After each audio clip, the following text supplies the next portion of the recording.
Hi అండి. Bank of Baroda PO selected వాళ్ళకి నిన్న నైట్ 7 ఆ టైంకి మెయిల్ వచ్చింది. ఆ మెయిల్‌లో ఇంపార్టెంట్ పాయింట్స్ ఏంటో డిస్కస్ చేసేద్దాం. ఇంతవరకు ఛానల్‌ని సబ్స్క్రైబ్ చేసుకోకపోతే సబ్స్క్రైబ్ చేసుకోండి. ఫస్ట్ చూసుకుంటే మనం బాండ్ సైన్ చేయాల్సి ఉంటుంది.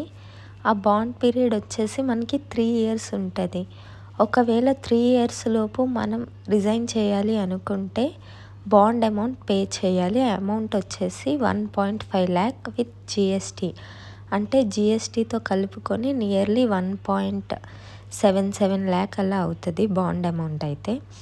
ఇంకా మనం చూసుకుంటే బాండ్ అమౌంట్ అయితే 3 ఇయర్స్, కానీ మనకి ప్రొబేషన్ వచ్చి 1 year ఉంటుంది. నెక్స్ట్ మనకి జాయినింగ్ టైంలో సర్టిఫికేట్స్ ఏమేమి కావాలో కూడా మెన్షన్ చేశారు. అవేంటంటే సిబిల్ రిపోర్ట్ ఉండాలి. నెక్స్ట్ మన education qualification like graduation certificate, ఇంకా date of birth proof and Aadhaar, PAN, ఇంకా క్యాస్ట్ సర్టిఫికేట్ కూడా కావాలి like OBC, SC or ST. And next చూసుకుంటే if we are person with disability పీడబ్ల్యూడీ సర్టిఫికేట్ కూడా కావాలి. అండ్ ఎనీ వర్క్ ఎక్స్పీరియన్స్ ఉంటే వర్క్ ఎక్స్పీరియన్స్ సర్టిఫికేట్, అండ్ ప్రెజెంట్గా ఏమైనా ఎంప్లాయీ దగ్గర వర్క్ చేస్తూ ఉంటే రిలీవింగ్ లెటర్ కూడా కావాలి. ఇవన్నీ మనం 2 కాపీస్ సైన్ చేసి వాళ్ళకి ఒరిజినల్తో పాటు అక్కడ సబ్మిట్ చేయాలి. అండ్ 3 పాస్పోర్ట్ సైజ్ ఫొటోస్ కూడా ఉండాలని మెన్షన్ చేశారు. నెక్స్ట్ వాళ్ళు మనకి మెయిల్లో ఆఫర్ లెటర్ సెండ్ చేశారు. ఆ ఆఫర్ లెటర్ని మనం డిజిటల్గా సైన్ చేసి వాళ్ళకి మళ్ళీ మెయిల్కి రిప్లై ఇవ్వాలి బై April 11th. అంటే బై April 11th మనం ఆఫర్ని యాక్సెప్ట్ చేస్తున్నామో రిజెక్ట్ చేస్తున్నామో వాళ్ళకి చెప్పాలి.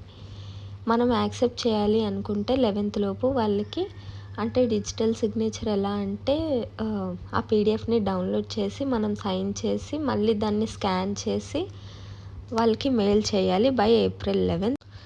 అప్పుడైతేనే వాళ్ళు మనం ఆఫర్ని యాక్సెప్ట్ చేసినట్టు కన్సిడర్ చేస్తారు. April 11th డిజిటల్ సిగ్నేచర్ అయిపోయాక మనం మెడికల్ అటెండ్ అవ్వాల్సి ఉంటుంది. మెడికల్ డేట్ వచ్చి April 15th. అదేంటంటే ఐఎమ్ ఫ్రమ్ వైజాగ్, సో మాకు మెడికల్ సెంటర్ వచ్చి వైజాగ్ రీజనల్ ఆఫీస్ ఇచ్చారు. సో అలా ఎవరెవరికి వాళ్ళ రెస్పెక్టివ్ ఏరియాస్లో ఉన్న రీజనల్ ఆఫీసెస్ మెడికల్కి ఇచ్చారు. కానీ అందరికీ కామన్ మెడికల్ డేట్ అయితే మాత్రం April 15th. Next joining date మనం చూసుకుంటే జాయినింగ్ డేట్ వచ్చి April 21st. అంటే ఆ రోజు నుంచి మనకి ఇండక్షన్ ట్రైనింగ్ అనేది స్టార్ట్ అవుతుంది. ఆ ట్రైనింగ్ అయిపోయాక ఎండింగ్లో మనకి పోస్టింగ్ లొకేషన్ ఎక్కడ అనేది కూడా మెన్షన్ చేస్తారు. అలానే మాకు జాయినింగ్ వచ్చి చెన్నైలో ఇచ్చారు. ఎంతమందికి చెన్నైలో జాయినింగ్ ఇచ్చారో కింద కమెంట్ చేసేయండి. నెక్స్ట్ చూసుకుంటే వాళ్ళు మనకి మెయిల్లో ఒక లింక్ ఇచ్చారు బయోడేటా ఫామ్ ఫిల్ చేయడానికి. అది ఆఫ్టర్ మెడికల్ అంటే ఫ్రమ్ 16th, అంటే 1 week బిఫోర్ జాయినింగ్ అది యాక్టివేట్ అవుతుంది. ఫ్రమ్ 16th April మనం ఎప్పుడైనా ఫిల్ చేయొచ్చు, కానీ బిఫోర్ జాయినింగ్ మాత్రం ఆ బయోడేటా ఫామ్ ఫిల్ చేసేయాల్సి ఉంటుంది. ఇంకా ఏమైనా ఇంపార్టెంట్ పాయింట్ మిస్ అయ్యి ఉంటే నేను నెక్స్ట్ వీడియోలో పెడతాను.